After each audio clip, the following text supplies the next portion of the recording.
Hello, everyone, and welcome to another segment of Sage Advice. I'm Greg Tito, and I'm joined by Jeremy Crawford. Hi there. Hi, how are you? And hello, everyone out there. You are zombie Jeremy today, I was told. You're telling my secrets. Yeah. It's because I actually worked until 2 a.m. last night. Oh, on some amazingly fun stuff that is going to be coming out in 2024. That's the word I was thinking of. 2014 would be strange to go back. There's whole timey wobbly stuff happening here at the D&D office. But oddly enough, we had briefly talked about what this Sage Advice topic would be, and we settled on the idea of adult beverages and/or alcoholic beverages, not just at the table as dungeon masters and players, and how much to imbibe or not imbibe at the table, but in game, and how to have drinking contests, and how to adjudicate a character who just wants to be drinking in the tavern the entire time, and those type of things. So that's what we'll be getting into in this here segment. And this is not because of how much I really could use a drink right now. Hey, you and me both. That's how drunk I am already, and that I said broth instead of bro or whatever. Let's just get the bartender to send us a beer. Yes. And to be clear to anyone who's watching us on Twitch, this is water, I'm sad to say, in my cup. And this is coffee with no vodka in it, sadly. But yes, it is a tenet of adults who are playing Dungeons and Dragons together to, we love that it is friends hanging out, and many times there is a not clear barrier between what is in game and what is out of game, and joking around the table. There's a meta nature to that. And so having some liquid lubricant to loosen up not only what's happening at the table and let role-playing flow, but it's just part of just friends hanging out. Well, and it's funny that so often when we talk about like classic parts of D&D storytelling, it's the adventurers, it's the dungeons, it's the dragons, it's getting treasure, it's the magic spells. But one of the most enduring tropes is people gathering in a tavern. Exactly. And what is a tavern for? Drinking. Yeah. Now, in the Middle Ages, taverns were actually also essentially restaurants. So it's also for eating, for hearing news, entertainment. Meeting places. I'll be a history nerd for a moment. One of the reasons also why back then people were often going to have what we now think of as adult beverages is partly because water was often not safe to drink. That's true. And right? so these fermented beverages were often a safer bet. It was a preservative in addition to an inebriant. Yes. Exactly. Yeah. But then, the idea of a pub is a public house, which is just where everyone could congregate and adventurers would go to get their quests. And I love how that congregation, going back to your intro, then echoes us getting together at the game table, often in someone's house, to still tell stories together, often share snacks, and if it is in sort of the culture of a particular group, also often share adult beverages. Yeah. So it's basically as in the story, so it goes in real life. Exactly. And I had an experience this week where I was playing a dungeon mastering for my Waterdeep Dragon Heist campaign, and I don't often drink as I'm dungeon mastering because I like to be able to improvise, but someone had a bottle of red wine and I couldn't resist, and I really enjoyed having it and lo and behold, they were in a tavern, and one of the NPCs had a kind of a drunken slur thing going on, and it was really fun. And I was thinking in my head, this is a topic that I'd like to kind of explore a little bit more about how it doesn't necessarily have to be a detriment or have negative tropes associated with it. It can actually improve your role play. Yeah, exactly. Now, of course, when it comes to in real world, drinking is usually not an option if you're playing like at a convention or in a game store. It's one of the reasons why I enjoy playing at home. Exactly. And in fact, it's a part of our social ritual in my home campaign that usually at the midpoint of our 3 to 4 hour campaigns, I will, and I'm the DM, and I call for a break, and part of that is we usually then have drinks. Yeah, top it off. Yeah, Yeah, exactly. and I can always rely on my friend Jimmy to make me a fantastic old fashioned, which sees me through the rest of the session. And I can always tell they might be getting nervous or hoping to influence me when I suddenly notice my glass has been refilled in the back part of the session. I'm not complaining. Yeah, but then when they want you to fudge the session a little bit in their favor. I like that. But then, of course, there are rules within the game about how things affect characters. Yeah. As well. So we do not have specific rules on like drinking or inebriation, but there's a ton there that you can definitely use to model that. If you want to model somebody who has really gone, off the deep end and had, 1, 2, 3, 10 too many drinks in their visit to the tavern, the poisoned condition is a great way to model that. And in fact is one of the reasons why we gave dwarves their resistance to poison. Right. Because dwarves traditionally are drinkers with great gusto, especially when it comes to ale. And we thought it would be fun if there was actually a characteristic of dwarves that makes it so that it's very easy for them to drink ale like water. Exactly. Yeah, that is a consistent trope through all of fantasy. You see it in Lord of the Rings and throughout that dwarves are able to hold their liquor a little bit more, but also have the bravado around it. Like it's a cultural thing. Yep. Yeah. And that sort of thinking of the far end of drinking being poison. Poison is bad. I mean, yes. That's actually like disadvantage on your rolls. Yeah, like, you're going to have a headache. That is the far end of the spectrum for sure. So, what is something that you're like, okay, they're two drinks in, they're definitely affected in persuasion checks or things like that. What would that be, or seduction checks or whatever you want to call it? So, in a recent session I ran, and my sense of time is all out of whack because we're at the beginning of February, and I feel like this year has already been 6 months long. You are the fourth person on this very podcast today who has said that. So it's something going on in the water here at Wizards of the Coast. So because I said, I recently did this home game. So this was back in December.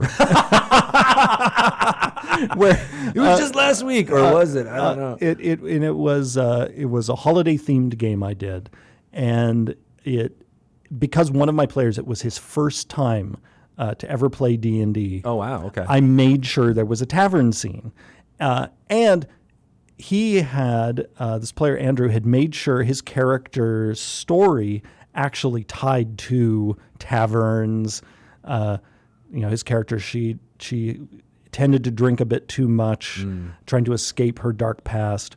So I said, okay, I'm going to incorporate this into the story. And so there was a drinking game in the tavern. And what I did is I had the characters who were participating in this contest make a Constitution saving throw with each round. Oh, okay. And what was the effect if they failed or saved that? So part of it was just to see how could they hold it down once they got far enough in, and the people who could last the longest made it to the final round, and then to see who was victorious. Sort of like the contest at the beginning of Raiders of the Lost Ark. I immediately went to that as well. Yep, and that was my inspiration, thinking of where Marion is drinking shots in her own bar in that contest. And so that's what I was modeling. Like, how far can you go and not pass out? Yeah, not pass out or until your stomach objects. and so that's really what I was testing. There have been other times where I've involved a drink, either because the story's in like a tavern, or it might be at like a big masquerade ball. And then rather than just testing to see if there's a negative effect, I've also occasionally, particularly in like parties, masquerades, that kind of thing in D&D, sort of counted the number of drinks to determine if the person was going to have disadvantage on some of their social checks because they start slurring their speech and that kind of thing, or advantage. because it is actually a known phenomenon in our own world that after one drink, most of us are more sociable. And what's funny, I don't know if you know this, there was this study done where people looked at a series of photographs of a particular person, and this like person without any drinks, a person with one drink, and then a person with two or more. Okay. But the person looking at the photos didn't know anything about the drinking. All they were asked is say, all right, here are 3 photos of the same person. In which photo do you think the person looks most attractive? And pretty consistently, the one picked was when a person has had one drink. Wow. And exactly one drink. Huh. Was it their demeanor, Yes. anything, like their smile on their face? Yes, so apparently many of us with just one, we relax a little bit. We soften, but we don't get sloppy. Right. And so it's like this sweet spot where it is, it's often referred to as sort of this social lubricant of it's easier for people to chit chat and have a good time, but it stays in this realm of just friendly connection before you go it's surfing. It's like you got to Yeah. crest on that wave, and as long as you're floating on that wave, you're all right. But if you go too far one way or the other, yeah. And so that's what I have in mind when I think of the effects in game. So Okay. I might say, oh, this character just finished this amazing ancient glass of mead that the elf queen offered at her table. And so they might now have advantage on their persuasion checks as they try to convince the courtiers of something. That makes a lot of sense. But if someone has role-played that their character has overdone it a bit, well, suddenly that advantage might tip over to disadvantage because their memory is getting impeded. They're going to be less articulate. Their awareness of their surroundings might even start going down. And then until it leads all the way to, again, the poison condition, where almost every check you're making, you're wrecked. Yeah. and then depending on how much they overdid it, there might be an effect the next day. Would you give it exhaustion as a good way to do that? That is actually a great way to do that. If you basically had somebody, on a bender all night, I think even if they took their long rest, they might wake up with such a splitting headache that they have a level of exhaustion. And I think even though some players might groan at that level of consequence based on their throwaway joke they did the night before, oh, I drank 40 beers and then I went to bed.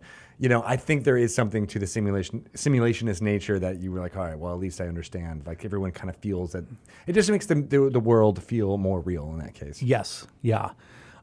I tend when, and by the way, I love that kind of thing because it really, even if it's a negative, it affirms player choice. Right. It shows them their decisions really matter at the table. Yeah. Most of the time I like to positively reinforce that. They're rewarded, but sometimes and I think all of us, if we really analyze how we've responded, not only to D&D, but maybe video games we've played or board games, we actually kind of like that sometimes the game says, Yeah, you don't do that. Don't do that. Yeah.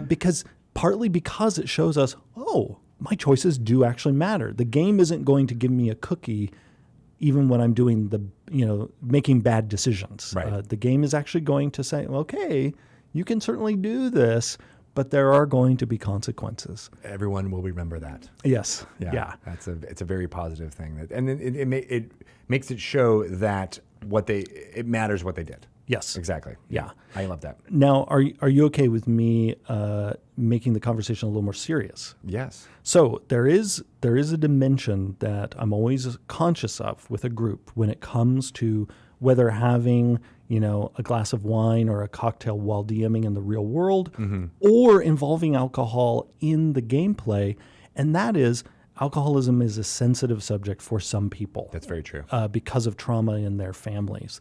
And so because of that, I make sure that in-game, if I'm the person describing it, it is almost always in the realm of it's social and it's light. Or if there is a character who has really overdone it, kind of the stereotypical like drunk dwarf, their behavior is only jolly. Yes. And where I'm going with that is I don't have mean drunks show up in my games. unless they are like clearly the villain. It's like the mean drunk hobgoblin. But even then, I wouldn't lean too much into it. Simply because, again, unless I know for sure, like I know everyone at the table and this is not going to be an issue for them, the last thing I want to do is at my game table bring up something that like might tap into like family history or that sort of thing, when really, we would just want to keep it like this is fun. We're dealing with some classic tropes.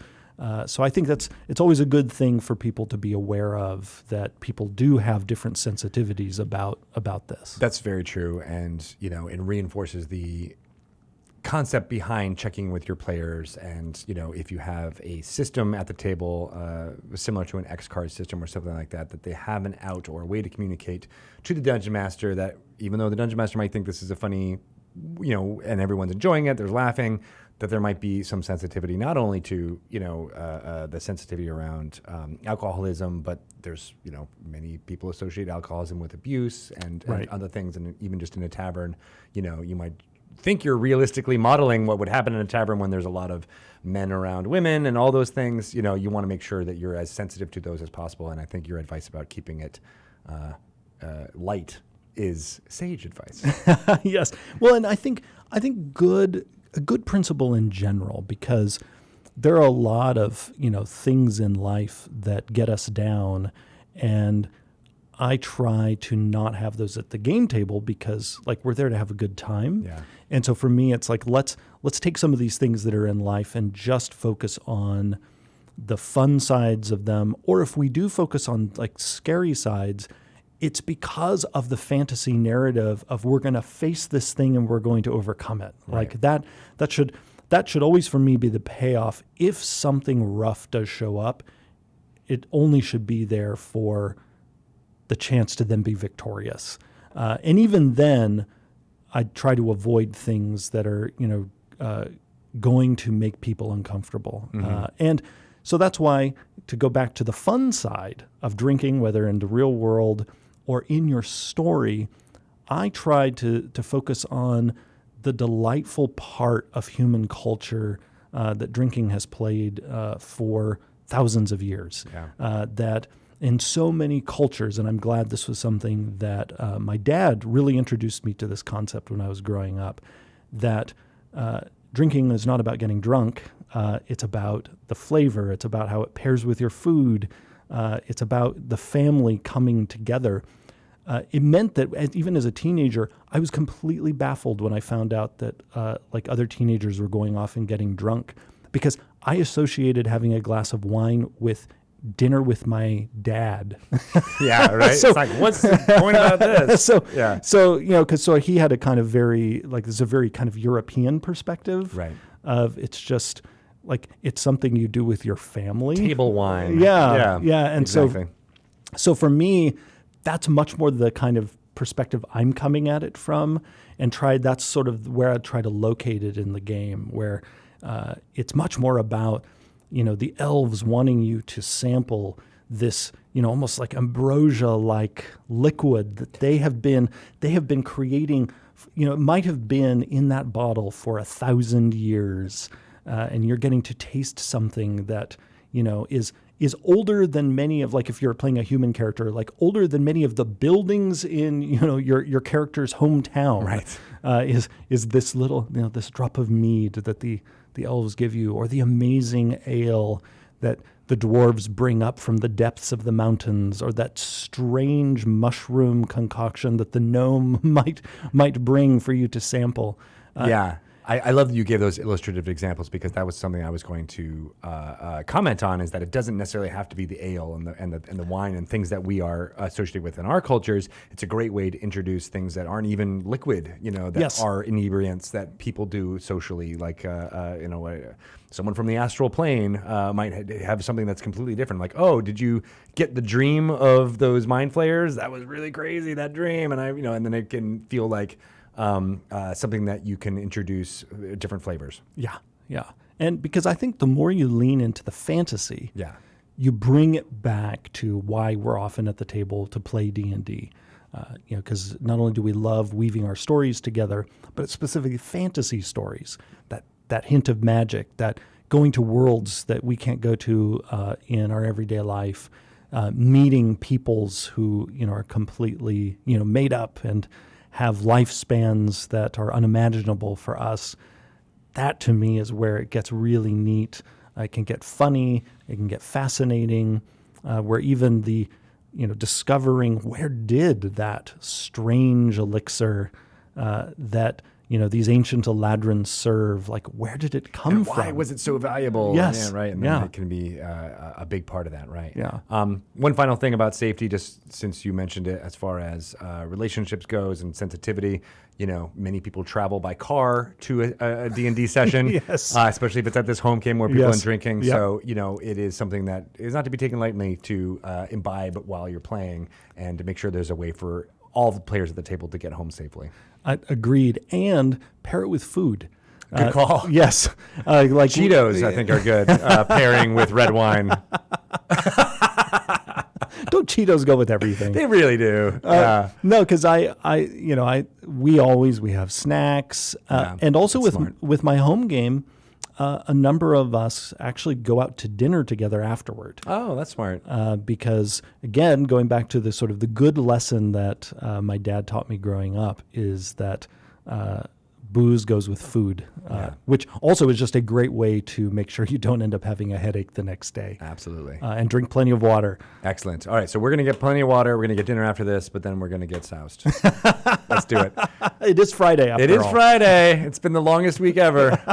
I know. I think this week alone has been 6 months long. Starting on Monday, I was like, man, that was like 4 months this day. Mm-hmm. Yeah. Like, do we get like a summer break this weekend? Right. I'll see you in a couple months. I'm gearing towards it for sure. Well, thank you, Jeremy. Thank you for talking through this topic. It's not one that I think we anticipated, but it ended up being a really good one. So I appreciate it. How can people get in touch with you, perhaps through social media, to ask you what your favorite drink is? People can ask me what my favorite drink is on Twitter at Jeremy E. Crawford. Excellent. Cool. Well, thank you so much for Sage Advice, and we'll be back with some more fun stuff coming up soon.